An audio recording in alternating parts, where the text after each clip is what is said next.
Good evening, everyone, and welcome to the June 24 special meeting of the Ann Arbor City Council. May we please have a reading of order and notice and call a special session.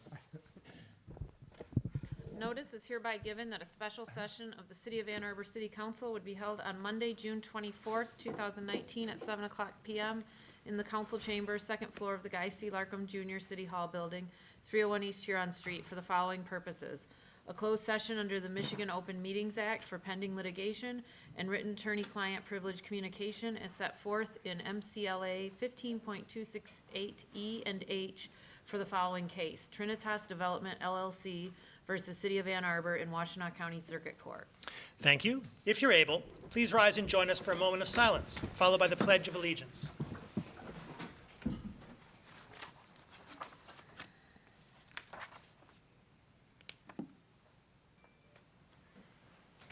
I pledge allegiance to the flag of the United States of America and to the republic for which it stands, one nation, under God, indivisible, with liberty and justice for all.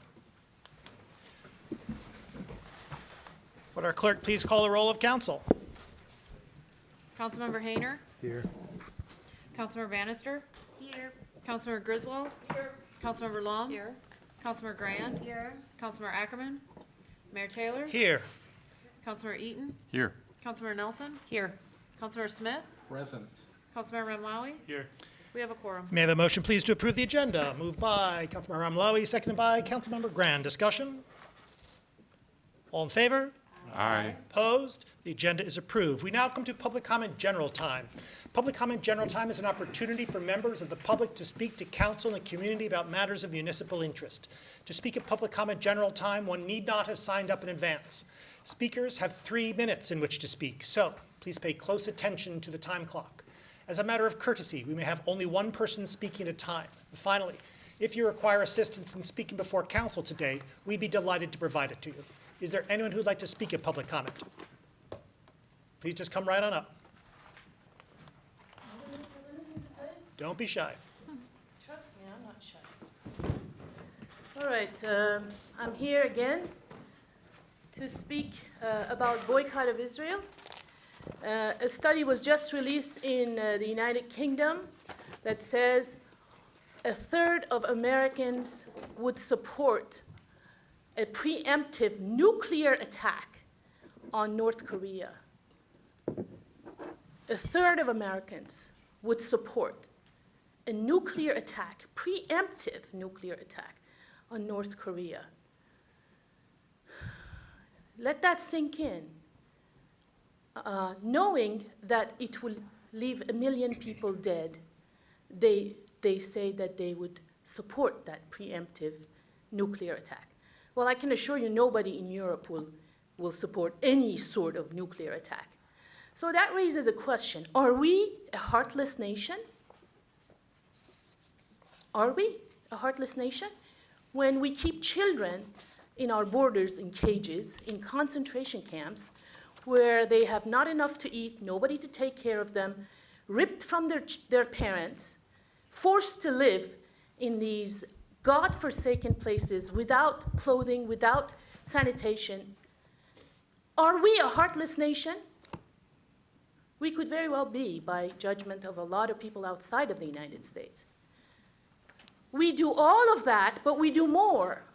We give billions of dollars each year to Israel. We finance their health care, we finance their education, pretty much their housing, because they steal the land, they kill people on it, put them in jail, and then use the land. With the money we provide them, that is what Israel does. It is really gruesome and disgusting. The same thing that is happening to children in the south of the United States, in the border, children kept in cages without food, in cold, and pretty much without any supervision and health care, that the Israelis have been doing to Palestinian children for decades. They've kept them in jails, in cold, in heat, tortured them, beat them, shoot them, and that is what we finance. I am trying to hold a mirror to our faces. We must do something about it. It is horrific. It is horrific that the United States of America, that prides itself with so much good stuff, is in actuality doing these things to millions of people, creating wars, you name it. So I am here again to tell you that we are demanding boycott of Israel. We want this city of Ann Arbor Thank you. to have a public hearing to discuss this. Thank you. We must do something about the state of affairs. Thank you. Boycott Israel.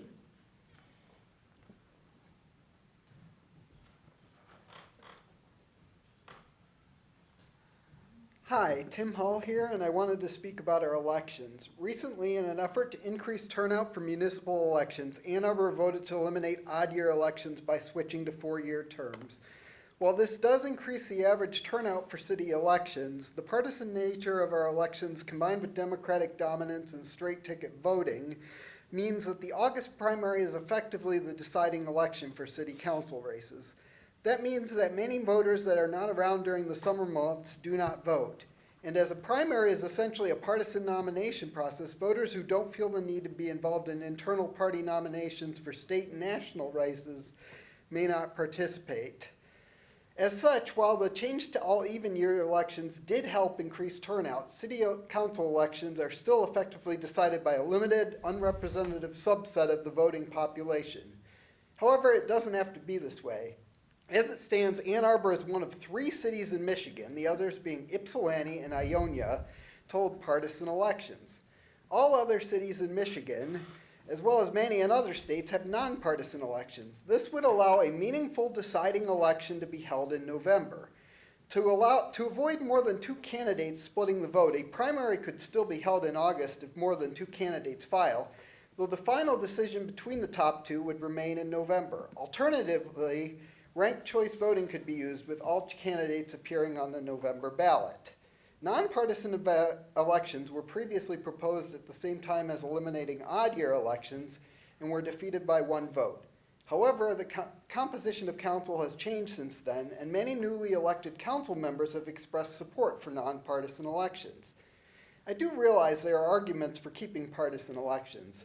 For one, the party label can serve as useful information to a voter. At the same point, there is no party registration in Michigan, and any candidate can run and any voter can vote in any party primary. Also, city council policy differences are not oriented around national party lines. In fact, when we've had non-Democrats run against Democrats for council in the past, we often don't see unified party support of the nominee.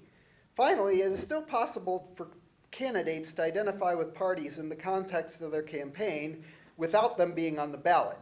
Given this, it seems like the increased voter participation associated with having meaningful city council races in November outweighs the drawbacks of moving to nonpartisan elections. As such, I'd urge council to consider bringing forward a charter amendment that would make Ann Arbor city elections nonpartisan. Even if you're not completely sold on this, as a charter amendment, it would ultimately be up to the voters to decide. Thank you. Ma'am, can you please put your sign down below? There's no one behind you. There are people behind you. There's somebody behind you. That gentleman is behind you. Ma'am, can you please? No, ma'am. Ma'am, can you please put your sign down? Thank you very much. I appreciate it. Please. Recently, the A2 India had an article where it noted that 2 of you, at least, weren't complying with a FOIA request. And to me, I find that very, very interesting because many of you have campaigned on transparency. And if you campaigned on transparency and yet you're not complying with a FOIA request for your emails, that goes against your campaign. And I just want you to remember that because next time when you run for office and stuff, that stuff will come back to you. And, I remember when Eaton showed it very, very, he showed that big document that was blacked out. That was incredibly effective. And so it won't be hard to do that back at people if they do that. Some people will say that, well, some of you guys have used your personal email accounts when emailing I know with Councilmember Griswold, she's emailed me before with her personal account, and I personally have no problem with that. But where I have a problem is I worry that if someone was to file a FOIA request for that, they should be able to get those emails. Because those emails dealt with city council business and with staff business and stuff here that I would never ever want to be a part of something that was blocked, that those emails should be released. And so I just want you guys to remember that many of you guys campaigned on transparency, and if you're doing the opposite and you're being a hypocrite, don't. I know that I'm not a lawyer, I'm not a judge, I don't know the law, and I don't know what the courts say on these kind of issues, but there is a court of a public opinion sometimes. And that court of a public opinion sometimes will say that, hey, you're not being transparent even though you said you were. So just keep that in mind. Otherwise, have a good night. Thank you. Is there anyone else who'd like to speak at public comment?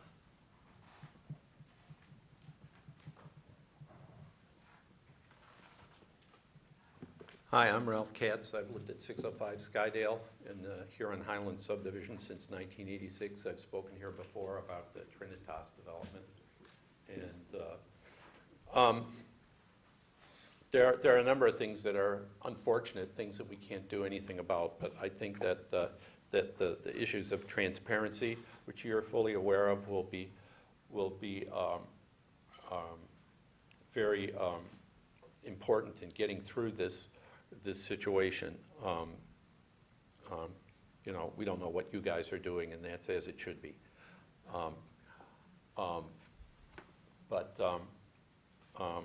First, I'm just going to reiterate things that have been said before. We'd like this, whatever decision you make, to be transparent.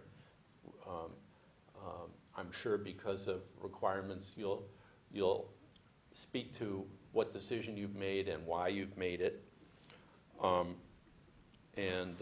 One question is just why the zoning is the way it is. And Ann Arbor is a very fluid community. People here weren't here 10 years ago when that decision was made. But it would be interesting for us, either before or after the fact, to know just why that parcel was zoned the way it was.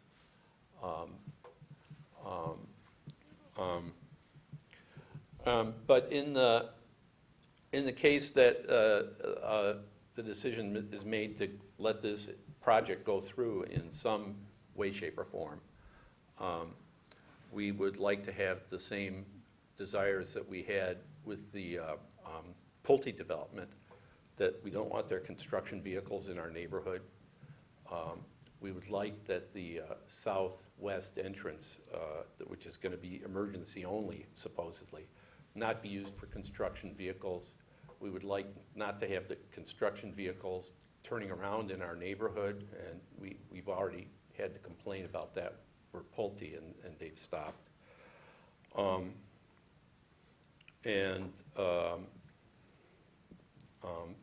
When this whole thing is over, and it will be over, thank goodness, at some point, I'm sure you'll all consider the outcome and why the decisions were made, and try and adopt zoning so that neighbors' feelings are taken into account from the beginning. Thank you. Thank you.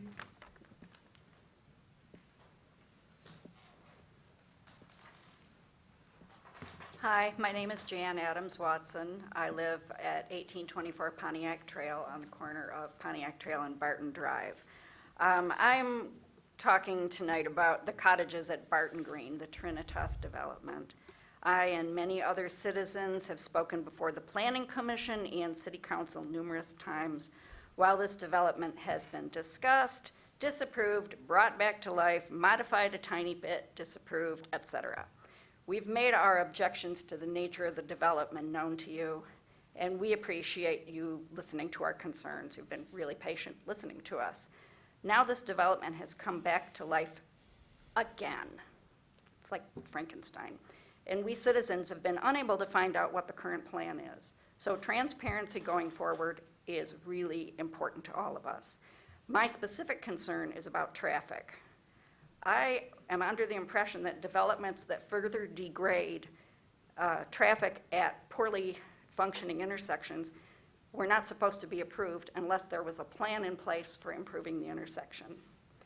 I live on the corner of Pontiac Trail and Barton Drive, and I've heard nothing about any plans to change the intersection to make more traffic be able to flow through it.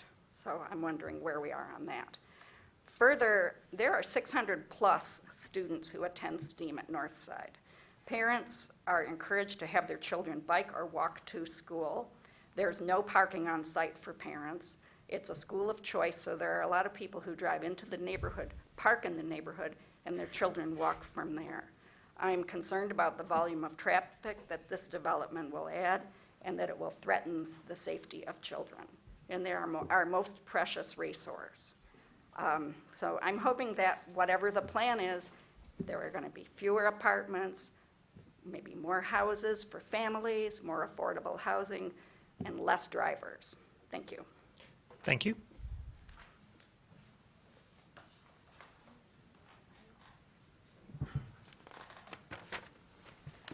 Hi, I'm Ken Garber. I live at 2387 Hilldale.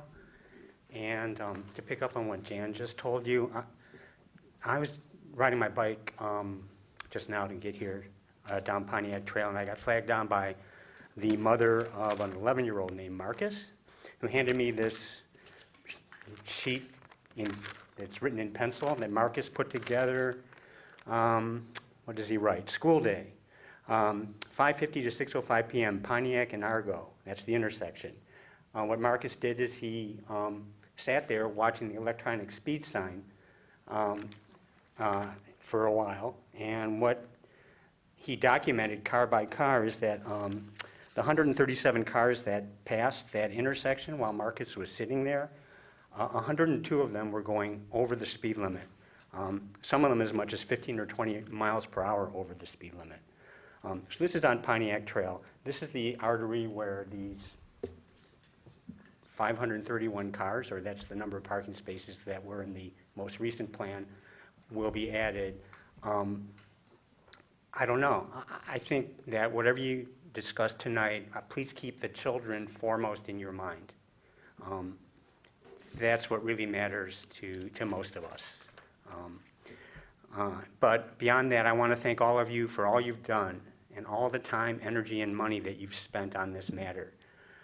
We know that you, like us, wanted a quality development on this site.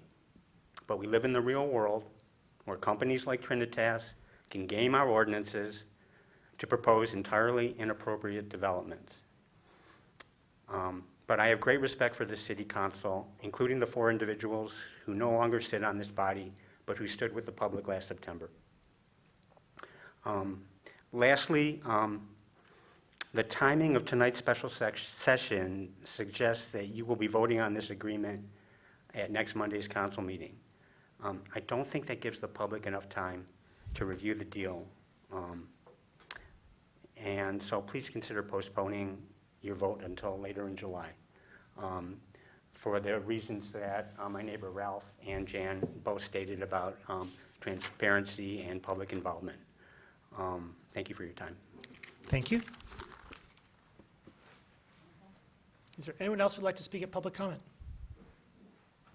Please. Hi, Karen White. I'm getting used to standing up here now. Thank you for the opportunity. I will say just a word briefly about the Trinitas development, which is way over on the other side of town than the developments that I'm concerned about. But I am watching it because I'm concerned that I don't think a monoculture development such as Trinitas has proposed with these cottages, and that's a euphemism, is appropriate for a neighborhood. I think we need mixed use, mixed income, mixed sizes, and I don't think they have our best interests as a community at heart, and I would hope that that helps you feel encouraged to maybe stand up to their lawyers and their threats. The other thing I wanted to mention to you, and I've told this to City Council, I'm concerned with a development at 2857 Packard Road, which is that little less than 8 acres where a developer, another developer, is trying to put in 50-plus single-family homes that will stand shoulder to shoulder on tiny little lots with lots of asphalt and many garages. If you've taken the time to look at any of his other developments, you will see that garages are the most prominent feature of the things he builds. I don't think that's appropriate for the site. In the meantime, I wanted you to know that the owner of the house has reached out to me in a sort of arm's length way to let me know that he is willing to sell the house for $40,000. This is a weird kind of progress. I am glad to know that the owner wishes to sell the house. I wish I had $40,000 in my back pocket. I think I can raise money to move the house. I would encourage you all to let the owner know that that's an unrealistic price to ask if we want to save that house. We need the money for the moving and the rehab, so wanted to let you know about those things. Thank you for your time. Thank you. Is there anyone else who'd like to speak at public comment? Seeing no one, public comment is closed. Mr. Postma? Yes, we do have a closed session. It's actually under the Open Meetings Act for pending litigation, and it's listed under the Open Meetings Act. The case is Trinitas Development versus the City of Ann Arbor in the Washtenaw County Circuit Court. Thank you very much. May I have a motion, please, to go into closed session for the reasons just stated? Moved by Councilmember Smith, seconded by Councilmember Lum. Discussion? Roll call vote. I'm sorry, discussion? Councilmember Hayner? Thank you, Mr. Mayor. This may seem unusual to some, but I'm going to not support going into closed session. I've had so many people from the neighborhood come out and want to know what's going on. They ask, are the public going to have a chance to review this deal? Can we have this conversation in public? I don't think that there's any problem with doing that.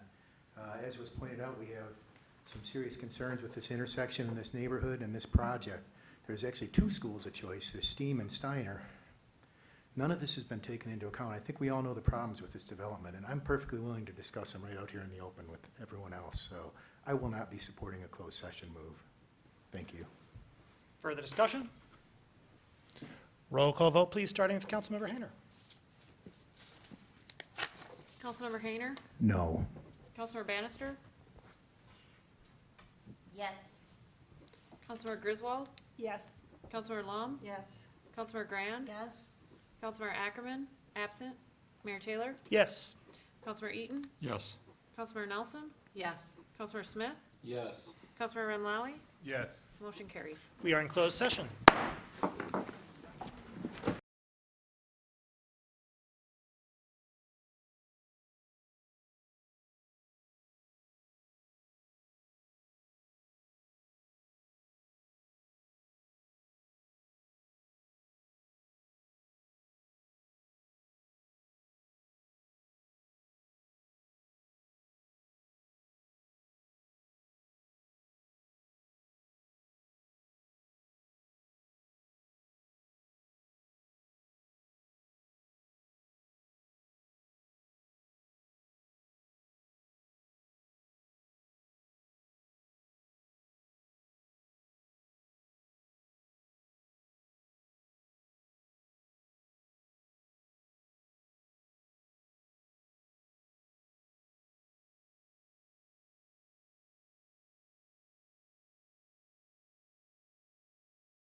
Open session. May I have a motion to adjourn, please? Moved by Councilmember Lum, seconded by Councilmember Griswold. Discussion. All in favor? Aye. Opposed? We're adjourned.